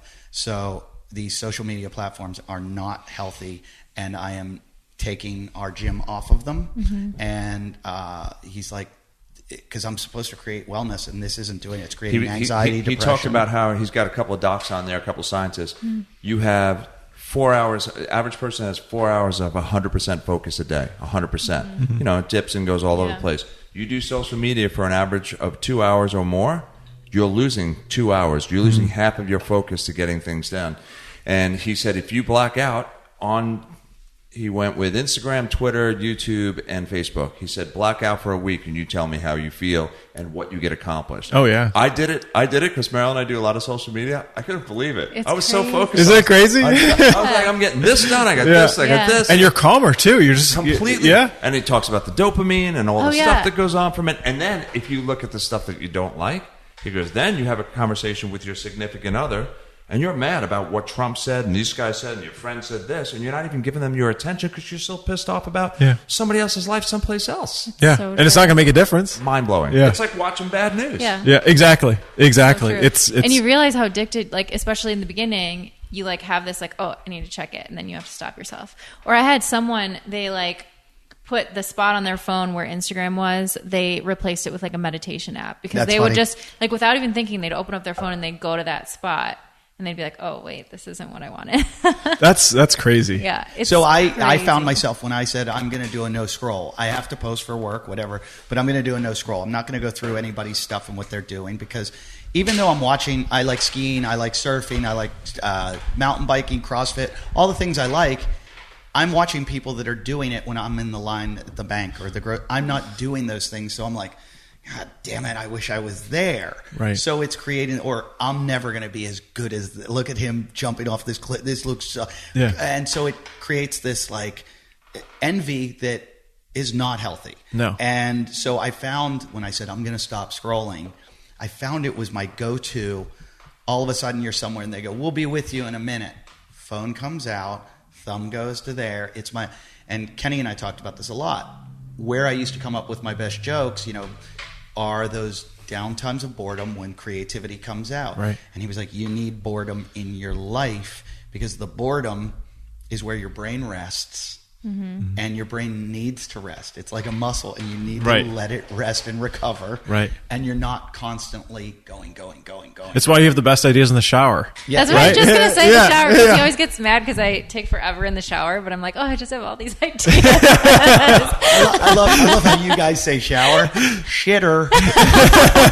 Same difference. Same thing, yeah. Well, isn't it true that men have, you know, one box in their head that women don't have, and it's called the box of nothing, our favorite place. We could sit there and stare at the TV and do nothing, and we're like, this is amazing. This is amazing doing nothing. We need it. Yeah. We actually need it. Did you ever see that Seinfeld? No. Where Elaine is dating Putty, and they get on a plane flight, and they sit down, and she pulls out a magazine, puts her headphone in, starts eating, and she looks at Putty, and he's just staring at the seat in front of him. And she goes, what are you doing? And he goes, nothing. And she goes, like, you don't want to read something? And he goes, no. And she goes, you don't want to listen to something or watch a movie? And he goes, no. And she goes, ew. We're breaking up. Oh, it's perfect. funny. But I want to get back to that, Yes. like the meditation, Yes. the whole stress-free, Yeah. just sit. Like for me, and it's almost hard. I've almost removed myself from it. Like I used to love, like I still have to be active. Like when for me, Tell them about the mountains that you're doing with the kids now, which is fantastic. so I surf and go out into the mountains all the time. That's my place to get away. Because if you said to me, go sit on the beach, can't happen. I got to take a surfboard and go paddle out and ride as many waves as I can. Sure. Now I get in between the waves that cathartic, like downtime to relax my brain and be away from cell phones and people. But it's hard. Like if somebody said, go lie on the beach, I'd be like, you're fucking crazy. Yeah. It's not happening. I've got too much Yeah. shit to do. Yeah. Yeah. And I was never like that. That developed somehow in life. Yeah. And, It's a habit. but I do it with my kids now where, well, my kid and my other ones can't do it, but just she gets 1 hour of TV or screens a day. And even if that, she gets one show and she gets, we might give her like one treat, like she gets one treat, but the treat's like a lollipop with honey in it, or like a brownie made of, like all good like a stuff. paleo brownie. Yeah. And she thinks it's the greatest thing in the world. Yeah. She doesn't know any better. And whenever she wants to watch more TV, I go, your brain's melting. But tell them about the hikes in the mountains and the names of the mountains. Yeah, so I take her out into the mountains behind my house, and we just hike, and she names That's every amazing. trail, and we said, I found this thing from my friends. I don't know if you've ever heard of this. It's been going on for like 10 years, called geocache. No. So these people have set these boxes all over the world. And they're little boxes, and you go to them and you find them. There's clues. You find the map on the app, and you go to the clues and you open it up, and there's a little, like, you sign your name and put it in there that you found it. Okay. And it's like a treasure hunt. And they're all over the place. Like, there's like 4 or 5 in my neighborhood. Wow. And so my daughter, I'm like, let's go hunt for the geocache. And she doesn't realize we just did a 5-mile hike. Perfect. That's so That's awesome. amazing. Yeah. And she has the amazing. best time going to find it. Yeah. All the way there, we're like, we're going to. Well, I mean, you're teaching her what it's like to live and not be, subject to screens all the time. And this is the thing, like, kids are so impressionable from a very young age. If they're seeing screens constantly being stimulated over and over and over again, you can't fault them for, not at growing all. up to being completely obsessed with Instagram or any other social media platform. It's I had a neighbor down the street that had kids that were always outside playing, never on screens. And I said, how do you do it? And they don't want screens. They want to play. And she goes, we just, made those rules early on, and that was the way. And I said, my daughter, at the time, my daughter's 2, 2.5, and she wants screens, like all them. And she said, whoa, monkey see, monkey do. Yeah. And I go, what? She goes, what are you doing all day long? And I go, oh, shit. It's so true. She goes, get off the phone. Yep. Your daughter won't want the phone. Right. So today it's anxiety, depression, and suicide with teenagers, right? Yeah. Yes. And it definitely has to do with social media and the phones and all this stuff. In the 70s, Oh, I believe when it. I grew up, it was teenage pregnancy. We spent a lot of time together. Yeah. You were doing something else besides scrolling through your phone. There somewhere, But kids are so disconnected. I think texting is like a 10% human connection. 10%. Yeah. And if that's what you're going to do, you Yeah. have a 10% connection, of course you're going to have depression and anxiety and all this stuff because you're not connecting with anybody. Right. The conversation that we're having about everything here is a small percentage. It's your head movement. It's your head movement. It's our eye movement. It's understanding. I connected to you. You connected to her. She connected to me. Right. And that's it. We're not doing that enough. Right. We need to do that. That's what's cool kind of about the virtual. You're actually looking at people and talking to people. Yeah. And you're on a screen. It's kind of funny. Like, you can't hide. You can't be like looking at a computer. Like, if you're not looking at me, dude, I can see if you're My not looking doctor at me. is never looking at me. Yeah. She is always on the computer typing away. Yep. Even I had a physical therapist, same exact thing. He was on the computer, and I felt like with him, he was typing in the report so that he would get paid. And he was not listening to me at all. And, I would explain to him, he didn't even understand CrossFit at all. And I would talk to him, and then he would give me some dumb exercises that most of my CrossFit trainers knew better exercises. And I just walked out of there going, like, why did I just go? Yeah. Why did I waste that time? And again, that's a product of the system, right? So like they don't have bad intentions, and that's not like why they went to school to do what they do, but because the system now is forcing them to see so many patients every day and fill out so much paperwork. Right. Like if you actually spent the entire visit with the patient and looked them in the eye and didn't type on the computer, you'd have like 5 hours worth of computer work to do every evening. Oh God. It's just, so that's how people are, the only way they're able to survive. That's Right. why like doing stuff outside the system is kind of the only way to Yeah, go right I mean, now. I used to think that, gosh, let's fix the system. Let's all get behind this. And this is really the rah-rah call that you got when you were in residency. Like, oh, when I was explaining, like, I wanted to go outside the system, they're like, oh, don't, we're all working so hard together. We'll figure it out. We're going to steer the ship in the right direction. And now it's like, it's so obvious that you cannot fix the system. Yeah, that's how I felt about politics. It's like, come on. Yeah. There's no way. You have to build a whole new one. It's going to, Yeah. So let me ask you, not that I want you to go out there and talk about your competitors, but there must be people in the same space as you that you think are doing good stuff too. Yeah, I mean, there's other companies like telemedicine companies. They're primarily doing urgent care, and you typically have a different primary care doctor. So similar kind of setup, but what makes us very different is that you have the same provider, that it really preserves the relationship that you would have in an office setting too. And if you're a CrossFitter, this is kind of the best possible thing for you. Oh, I think so. Yeah. For sure. Yeah, I don't know if are there any other systems where you have a long-term relationship with your doctor? Not to my knowledge. No. Not Most of them virtual. you have a membership, and then if something happens, you log in, and there's whatever doctors are logged in at that moment, they pick up patients as they come in. Right. But it's not like you're seeing the same doctor every time and they know your history already. And it's not like you can, text them or call them. Are you working with any of the games athletes at all? Quite a few, yeah. Okay. Yeah. That's interesting. It's awesome. Yeah. Yeah, it's really, the thing is, games athletes, non-games athletes, everyone has the same issue. Yeah. It's just for the games athletes, you have to be a little bit more careful in terms of not, the common term is kind of overtraining, but really it's just being too much in a sympathetic state or not sleeping enough. So everyone has the same issues. I used to think that, when I first got involved in this, I was like, okay, I need to, look at learn all these blood markers and, optimization. And when you really take a step back, it's all the same stuff. Really? Like, are you sleeping enough? Okay, you're training, 6 hours. What are you doing in your downtime? Are you doing this? Are you flipping through your phone? Are you, going for a walk or spending time with significant others? That's the kind of stuff. And we were talking about this yesterday. That's the kind of stuff that makes champions.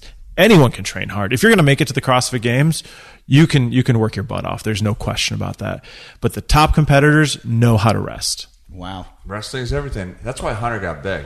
So last night, Eddie slept about 9 hours and 45 minutes. He woke up and he's like, wow, it's been a while. New son. Yeah. Izzy. Yeah. He shows me videos of Izzy waking him up in the morning. My wife's going to think I'm cheating on her, sleeping 10 hours. She's going to kill me. She rips the blankets off his videos. We're doing this. He sets up his phone. He sets up his phone in there, and she's going after. I couldn't believe, my daughter wakes me up in the morning. I was just talking about her on stage the other day. She wakes up like Michael Myers in the movie Halloween after they'll kill him. He just never dies. He'll be lying on the ground and he'll just sit up. She doesn't come to. She's not like, oh. She sits straight up and she's like, Dad, what are we doing? Dad, let's go. Get out of bed, Dad. And I'm like, oh my God, it's 6 a.m. And I'm a comedian. I'm coming home at 2 and 3 in the morning sometimes. Oh my God. And I'm like, I had 2 hours sleep. And I'm like, Lauren, get her. And she's like, she wants to go to the trampoline park. That's your job. She's asking for you. Yeah. You guys look at microbiome as well? Oh yeah, That's a big one now. Isn't It's a big part it's of going huge. Yeah, huge. It's an interesting field because just because we can test it doesn't mean it's useful yet. So there's all these big companies. I won't name them all, but there's quite a few that kind of predict, because of this microbiome, you should eat this, or you have this going on.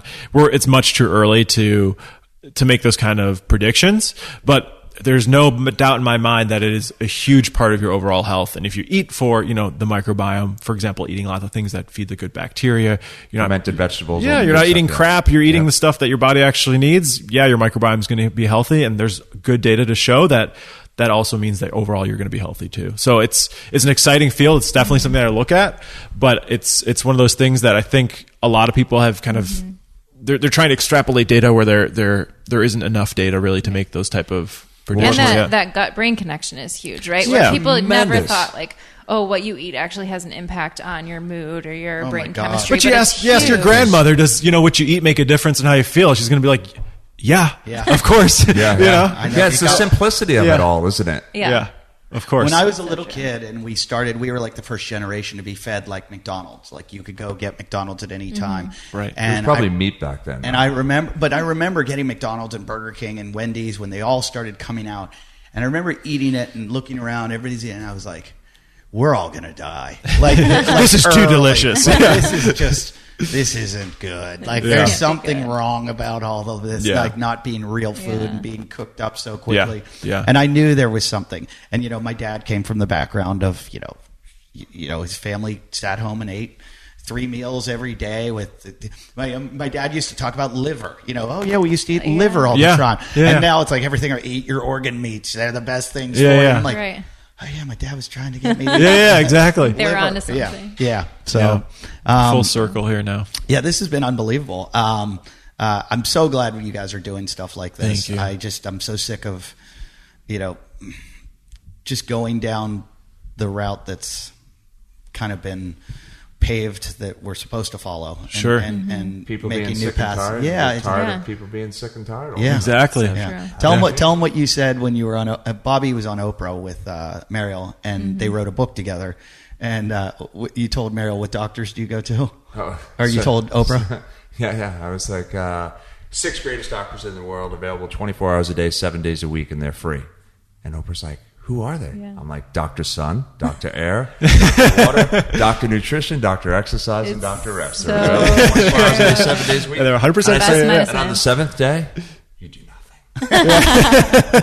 Our favorite day. You're like, yeah. I mean, it's pretty straightforward, isn't it? And that's the self-healing, self-sufficient, self-sustaining. And then, if those things don't work and you actually get one of these, God forbid, these horrible illnesses, that's where medicine comes Yeah, in. And it's amazing. Not to Amazing. discredit it by any Amazing. means, Yeah. but we've applied this, critical care type of medicine to chronic conditions, and it's led to I the watched crap this that we're in. doctor do the post-dural patch on my wife, and I was like, wow. Right. You guys are phenomenal. Right, exactly. He drew blood out of her arm, injected it back through where her epidural was done, and her head, like she had this horrible, horrible headache. Yeah. And I'm in there going, oh, just take a nap. Yeah. She's like, I'm going to kill you. And she's like, no, it's like the worst headache I've ever had. And I'm like, you're kind of a whiner. And then the anesthesiologist is like, no, she has a, Yeah. and he's like, I got it. Yeah. And I love that to see when doctors can, emergency medicine, any Sure. kind of surgery. It's amazing, Yeah, yeah. it is incredible. Right. So I'm not saying we all need to go all holistic and, Yeah. Right. but it is. Well, you have to like what I said earlier. You use the best of everything, and you create a system that really looks at people holistically, and that certainly involves procedures and medications in the right setting. So Yeah, it's unfortunate that I think so many people have lost so much trust in the medical system that they don't use the things when they are needed. Like if people not doing screening tests and turning up with cancer because they're like, I'm never going to a doctor, or just not taking advantage of the good things that we have in medicine and using them in a way that's appropriate. In addition to all the great lifestyle and holistic Yeah, so things the we eye have. thing. So Meryl always says, I'm not going to the doctor. Yeah. You take the I out of illness and replace it with we, and you have wellness. We need to come together, and that's the way Yes. this is all going to Yeah, happen. So you exactly. can't separate yourself like Right. that. You need to look at the things just exactly the way you're saying. exactly. On that Exactly. beautiful Cool. note, Yes. we're going to end the show, but I have one last question. The reason I really came here today was because I needed some medical advice. Last night before I went to bed, Bobby told me that he watched this documentary on Called The Root Cause, and you kept saying root cause before, and I was about like, people like getting this. like horrible cancers from root canals. Oh, I've not heard I've of that. not heard of that. So you guys are going to Okay, look I've up. had 3. You're I going to look up couldn't Weston sleep. Price. Look up Weston Price. You're going to see the 20. Yeah. He guy should have got a Nobel Prize. I mean, you Yeah, got to see he's- the work that he's done. he's It's done tons of astounding. His studies are amazing. So root canals, when not done the right way. Why are which you most still people do. talking about this? I just Because wanted he's got them to 3 say root I'm going to be canals. okay. That's all I wanted to hear. Bobby, didn't you hear her talk about the mind has an incredible way of Yeah. Yes. Speaking of the So you keep Shut telling the- yourself that. Shut up about Weston Price. I don't want to hear that my root canal's killing me. So on that note, thank you. You guys I'm going need to to be look at fine. root Right? cause. you're going to be totally You're gonna fine. be I'm gonna be fine. Everybody's happy. Okay. Well, thank you guys. So Thank you if so much for anyone having wants to us. get a hold of SteadyMD and get involved, obviously SteadyMD.com. Yep, SteadyMD.com. If they've got any questions that they need answered directly, info@SteadyMD.com. They can shoot us an email. We'll respond. We'll get back to them. Julie, anywhere? Are you still doing any social media that they can I see am you after we? Julie we- Foucher pretty much everywhere. I have a website, juliefoucher.com, and we have a new website which will be coming out very soon, which will be Pursuing Health. Is that for the both of you, the new website? Yeah. Awesome. Yeah. It's wait been to see it. it's been an honor. It has been. I'm so glad we got to do this. I thank you so much, and I'm glad. I'm hoping people learn from this and take something away from it, and we're entertained. And Bobby, why are you here? Well, thank you so much for having us. Yeah, thank and, you. and find Bobby on what is it? What is it on Instagram? Dude, I'm not on anything. You What's your liar. book called? I want to know what your book's called. Running with Nature. Running with Nature. Yeah. Okay. So, check out Running with Nature on Amazon. And thanks for listening. All my dates are at eddief.com if you want to come out and see me live. And rate, review, comment, and review the show on iTunes or wherever you get it. And thanks for listening.